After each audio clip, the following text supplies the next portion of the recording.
What's going on, everybody, and welcome back to the Get Over Yourself podcast, where today I am joined by Noam Krasniansky.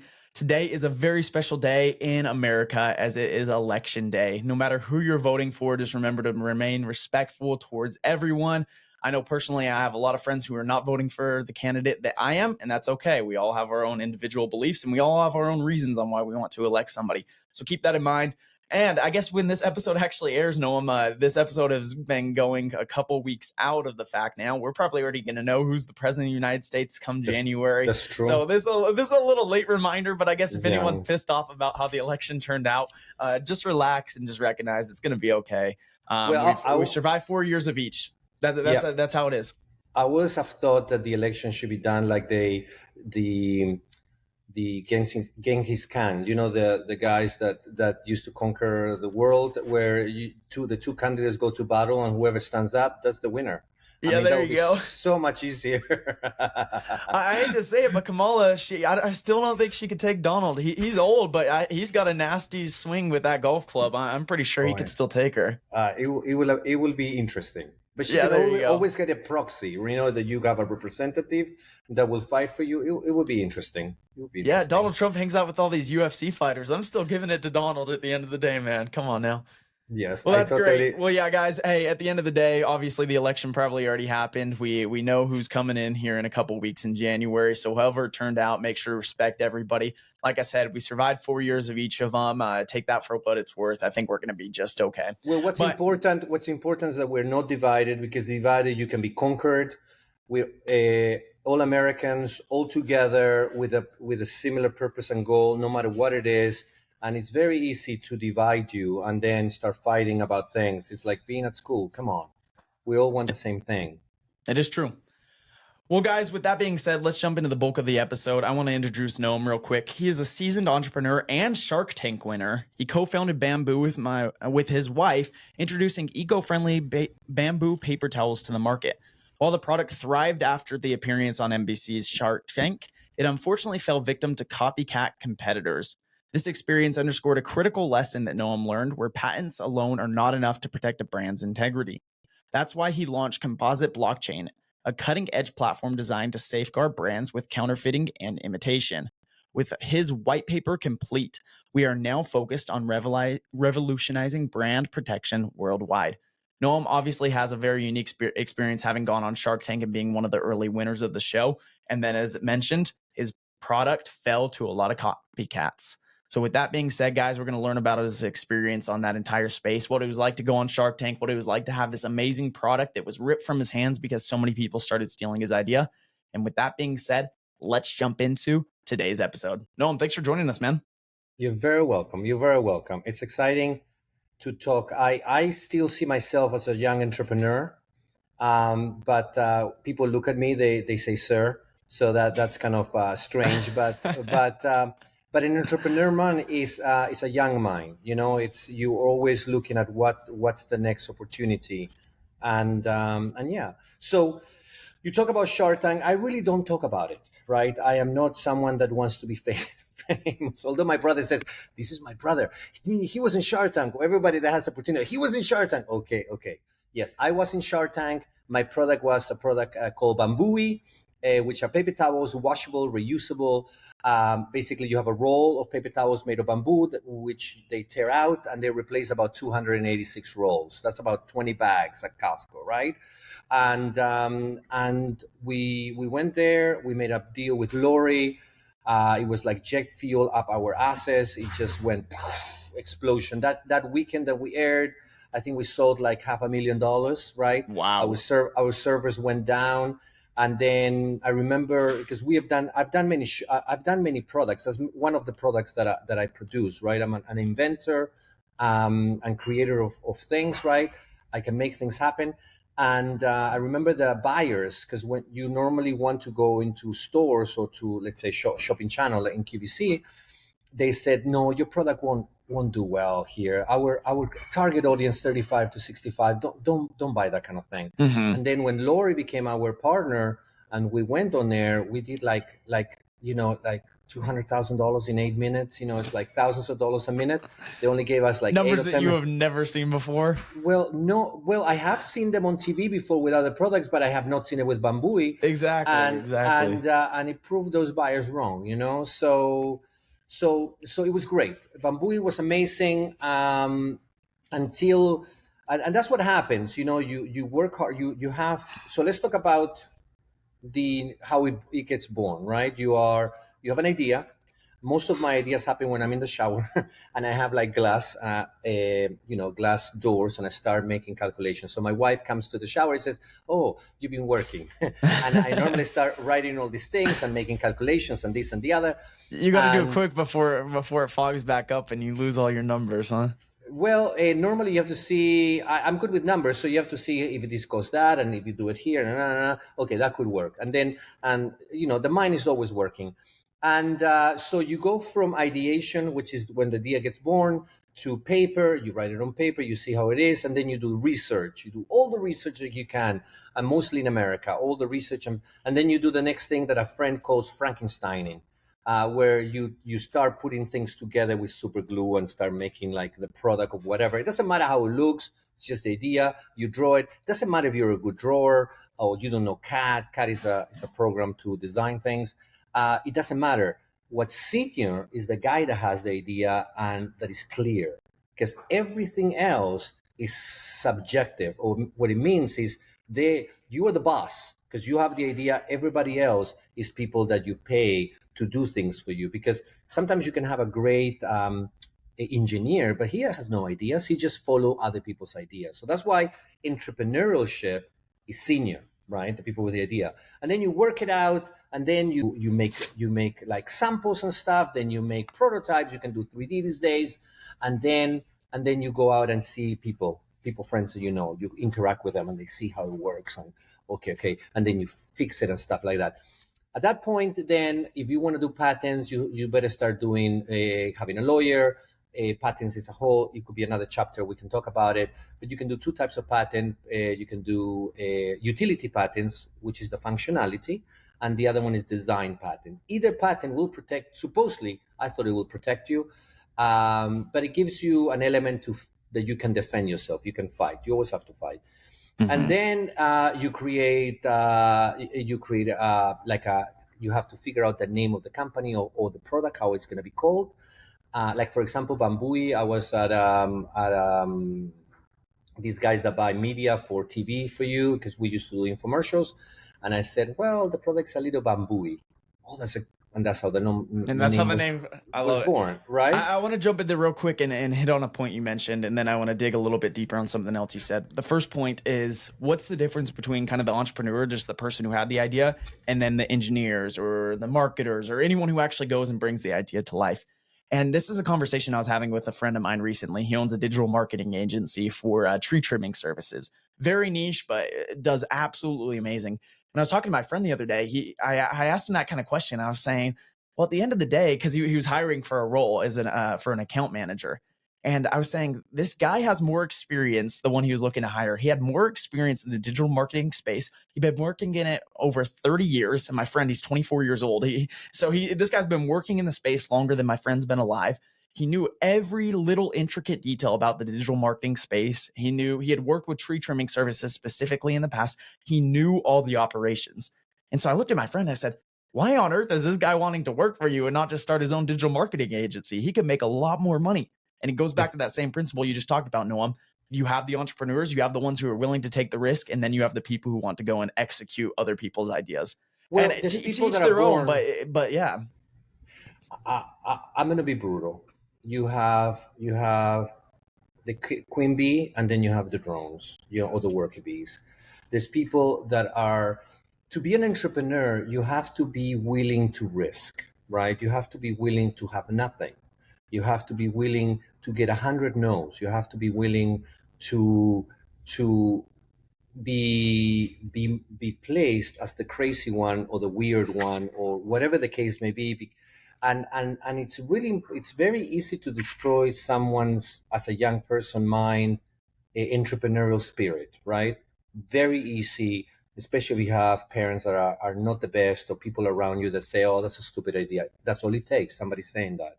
So it is true. There's a point in life that you have workers. There's plenty of workers out there, but that's why a guy that is 24 years old, and also what happens in life, this is really interesting. You get a lot of failures. Imagine you wanted to be, I don't know, you wanted to be a policeman, or you want to be an astronaut, and you as a kid, you say, yeah, I'm going to be. The kids and the young people are the most gun ho. And as you go through life, you have like an arch where you're going up in life. Things are good. The world is green. Everything's amazing. And then you get your first failure. It's like an attack, and then it starts going up, and then you get another one, and then you get another one, and there's a certain point in life where you start declining, right? You don't think that anything is possible, and some of the people that are older have experienced that, so they want something that is steady, something that gives them money. The wife says, "Don't be stupid," we need to pay the rent or whatever, because they have kids, or whatever the case may be. Mm-hmm. But an entrepreneur is willing to risk it all. Like, I, for example, took my house money. I'll give you an example. We moved out of California because it just turned into a shithole. Excuse me. And That's where I'm from. You can say it all you want. and then I came to Florida, and I was looking over at night for ideas and deals, and I found this church. Now, I'm Jewish, right? And I bought a church. I bought a historical church, 15,000 square feet, because I could see the potential, right? But it's been alone for 10 years, abandoned. It's in terrible shape. It's beautiful, and I see it can be an event space. And I did research, and there's 30,000 weddings happening in that area alone, right? All destination weddings, because people are going to come over here, and there's not enough market, right? And I'm going through hell. From the association, through the different hearings, the departments of the city canceled 3 hearings. I mean, it's hell, right? But that's the thing, you see, and I risked all my house money, the money we sold, we put it all in that. I convinced my wife. So as an entrepreneur, you have to be a good salesman too.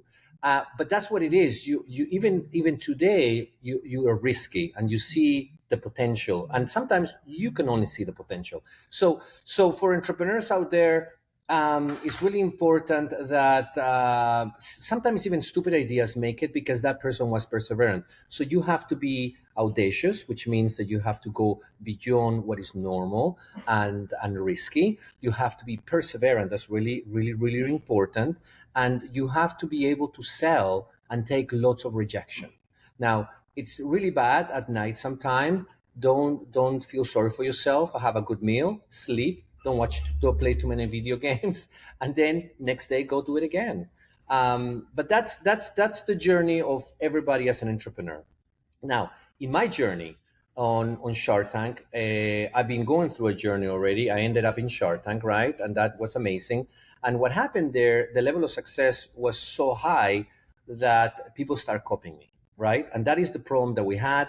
As people real quick before we jump into some of the copycats, that's obviously going to be a bulk here in our episode. I want to jump back for a second here on the Shark Tank thing itself. One as an avid viewer of that, growing up, that was like me and my dad's show. If we weren't watching the Dodger game, we were watching Shark Tank. That was like our thing we did together. And one trend that Sorry. Yeah, I can hear you. Okay, we're back. Can you hear me still? I could hear you all throughout. You just couldn't see me. Yeah, I lost you and you lost me. That was kind of interesting. So hopefully that syncs up. It saves everything locally though, so we should be fine. Yes. Cool. Okay, so you were saying, as your dad, you will watch it, like religiously, Shark Tank. Yeah, so that was my dad and I show with Shark Tank. He'd get home from work, I'd be doing some homework after school or whatnot, and that was like our show to watch. And one interesting question that I always had is, obviously on the show, they make it a little bit more dramatized. I know you guys are in there a little bit longer than what it airs, the 15-minute segment or even less per episode per company. But what was the process like afterwards? You made the deal with Lori. You pitched her for how long was the actual pitch? And then what was kind of the due diligence that she had to look into after the fact into your company before she actually wrote the check? So you want inside information? Yeah, give us all the details. We can see it on TV. I want to hear all the details we don't see. Well, you sign about this amount of paperwork of confidentiality agreements and stuff. But I'll tell you what I can tell you, which is I'll tell you really quickly. so you do a video, like a video audition, right? I did it just with my phone behind boxes of, like, I have boxes there, you see that there, I have boxes of product, but you could see Bambooee. I did it with my wife. It was a one shot. I didn't edit it. I sent it to them. Then about a month or 2 months later, and they weren't responding, so because they do auditions live in different cities, but they were at the end of collecting people, right? Auditioning, but we send it, and then they wouldn't answer, and we send emails, and we send emails, and we send emails, and then we were walking into a store one day, and they call and say, "Hi, we're calling from Shark Tank," and we were like, what? We started like jumping, but sounding cool, like okay.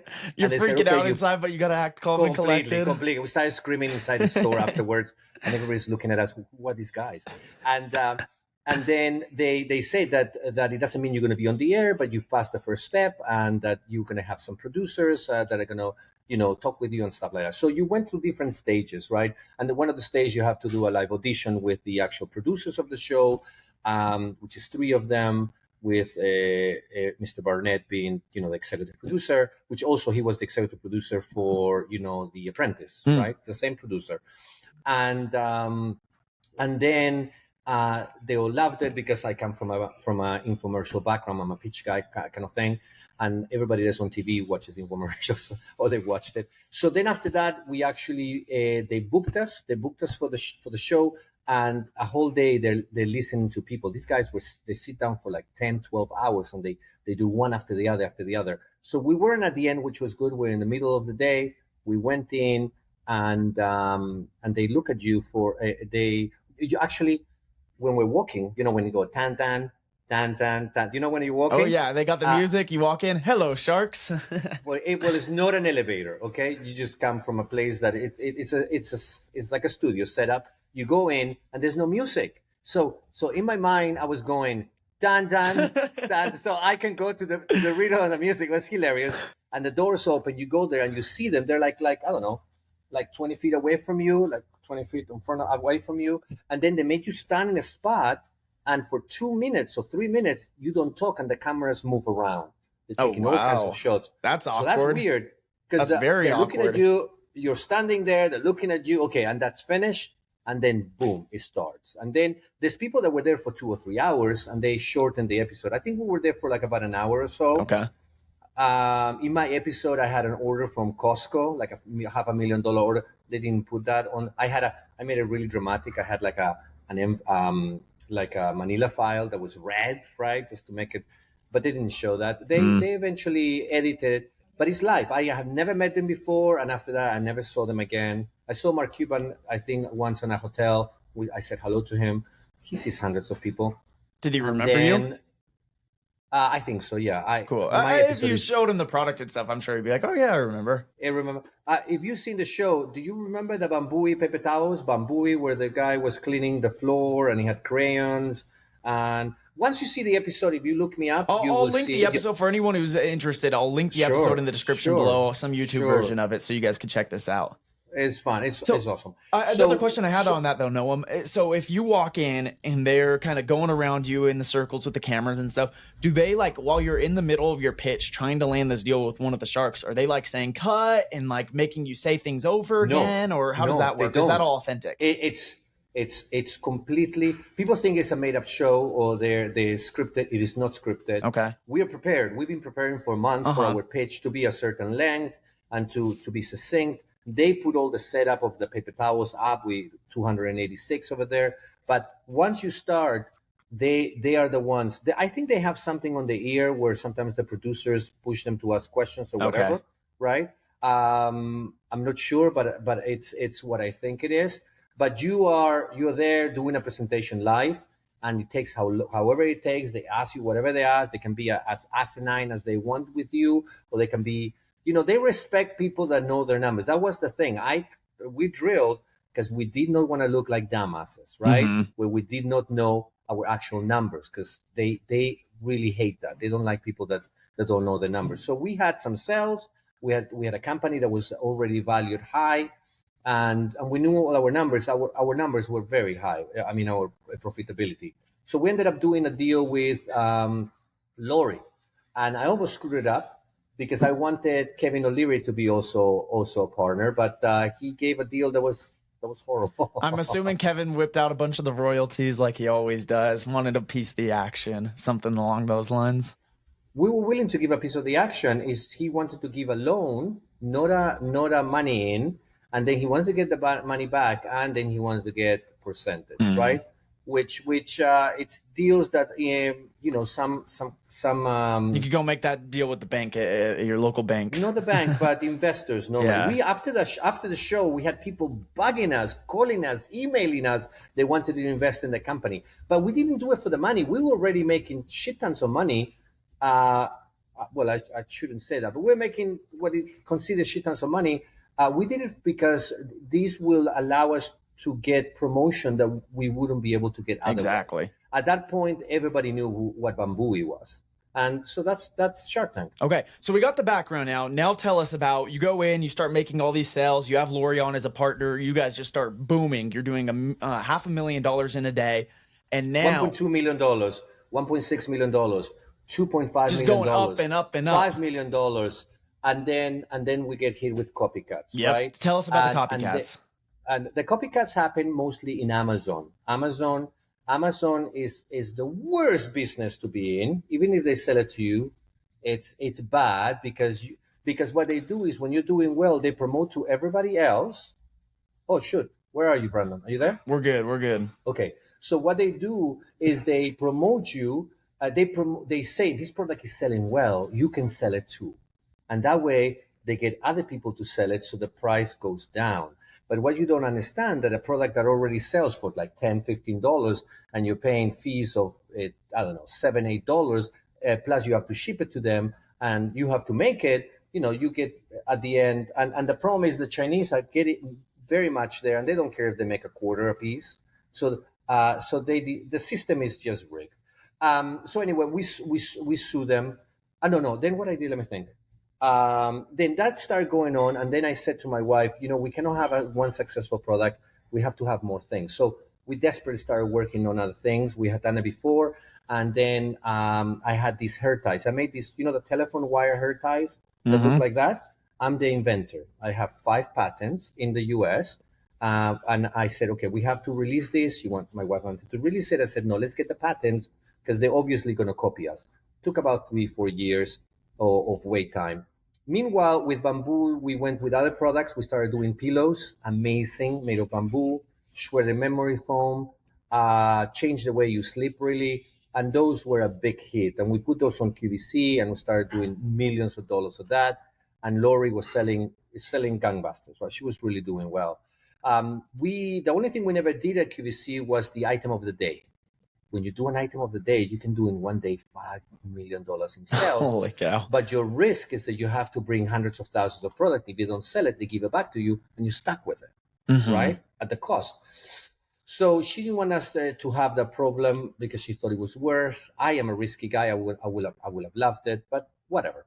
So that went on. We went to then after we started bringing new products, products have a high cycle, and then you have to we started bringing more products.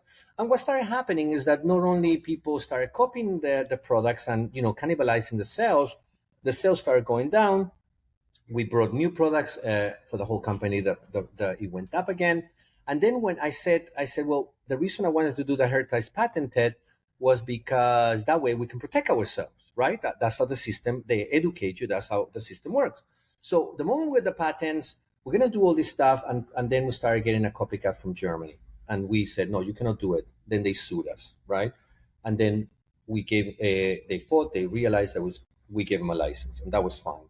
But then what happened is big corporations, right, started selling the product. We say, hey, you are copying a patented product, and they sued us.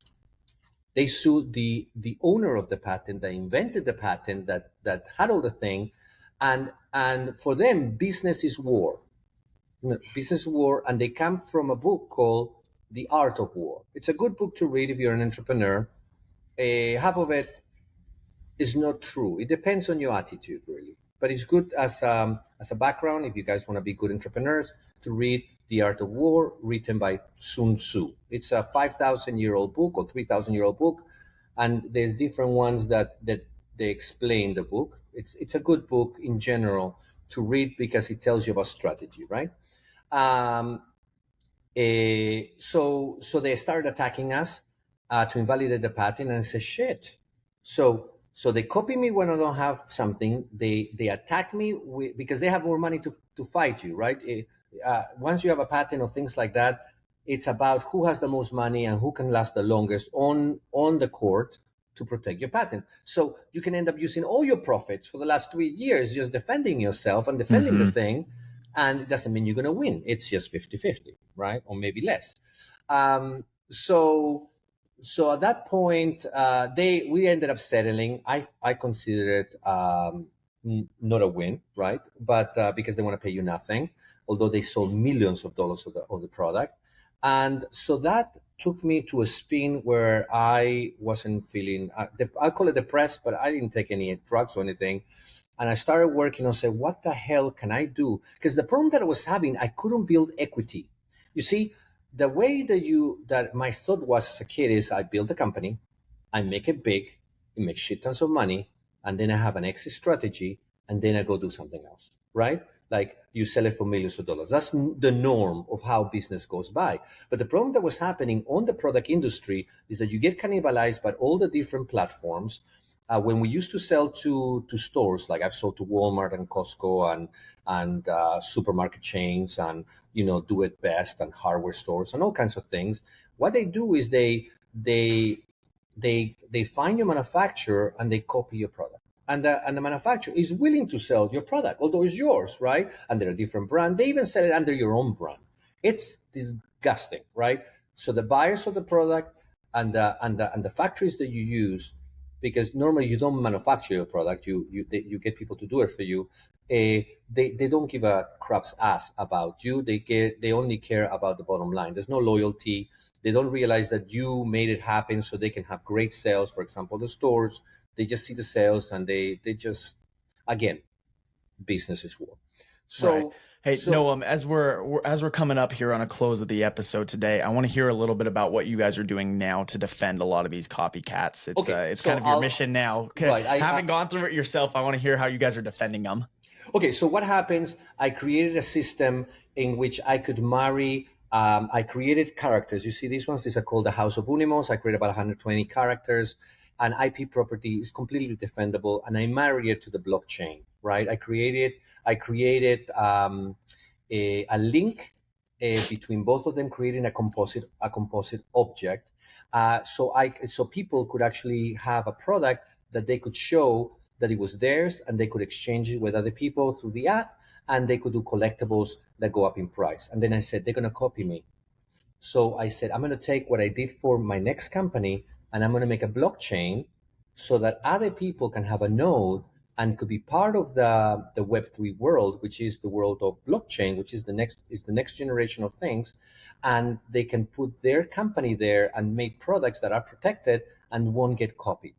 So it is a $1 trillion industry. It affects the luxury brands like Louis Vuitton and Gucci and all the stuff, but it also affects Ferrari, and it affects artists, and it affects anybody that makes anything, right? For medicine, everything today is copied and counterfeited. And the purpose of the blockchain is to be able to have an object, let's say, have a tag, we call it a security link, which is part of the blockchain. They're married together, and then that node can exchange it with their community or their customers. And if they want to resell it, they can also do a secondary market and get a royalty over it. But what's more important, everybody knows that it's original. The person that buys it, the person that sells it. If the person wants to resell it and the second person wants to buy secondhand, he knows it's original. And that's really important when you have original things. If you want to buy a copy, at least you will know that it is a copy, and everybody else will too. But the people that have put the money and the time, and you have artists that create paintings and they get copied. You have people that do all kinds of things in every arena. Even your face can get copied. You know that AI can do that, and they can put you doing things that you wouldn't want to be doing, like PDD kind of things, right? And there's no way saying that it's not you. So we also have done the technology to be for images and video and voice. So that's blockchain. which can be done, ask people that have a company, a new company or a big company. And also the second part is that we're going to have over 3 million nodes. So you can also make money as doing no mining, but staking. I think that's for another episode talking about blockchain. So it took me 3 years. I used my brother, which is a mathematical genius, and we finished this month the white paper, Komposite with a K, composite.org. You can check it out. I'll And include that in the episode description for everyone who wants to check it out as well. But it is the future. If you guys are young, if you want to make hundreds of millions of dollars, and I'm talking about between tens and hundreds of millions of dollars, Web3 is the future of the world, because that is what it's a decentralization of the system, which the system is fighting, right? And the problem is that regular companies and regular people cannot get connected to it. But our white paper, our blockchain itself is designed to be easy to get into it, and is designed to allow other companies to get into it. So it will make it's called adoption. When people start doing it, it make the adoption levels go much higher, and the more people get involved with it, the more valuable it becomes. So when you go at the ground level, it's just like the people that bought Bitcoin for 10 cents, right? I knew an electrician that had 10,000 of them. He bought a pizza or something, right? I don't know what he did with it. He didn't have them anymore, but that's what will happen. Anyway, that's awesome. So my name is Noam. I am the founder of Komposite Blockchain. We just releasing it. It's coming out. It's going to be coming out by the time you see this episode, it will already have come out, and you can go to. He's going to give you the link. And if you have, and this is the thing, Brandon, I want people to ask me questions. I want people to ask questions about anything, right? I'm open to any questions. And if you get more than 10 questions and they're interesting, I think we should have a follow-up. But apart from that, I will give my email or my link, whatever. If you have any questions about anything, it's important to connect the people that are going places together, because us alone is hard to succeed. But if you have like-minded individuals connected together, you get to advance 100 times faster. I love it. Very good advice to close out today's episode. Noam, thank you so much for joining. Guys, as always, I'll include all the episode description down below. I'll include the links and everything else you'll need from today's conversation.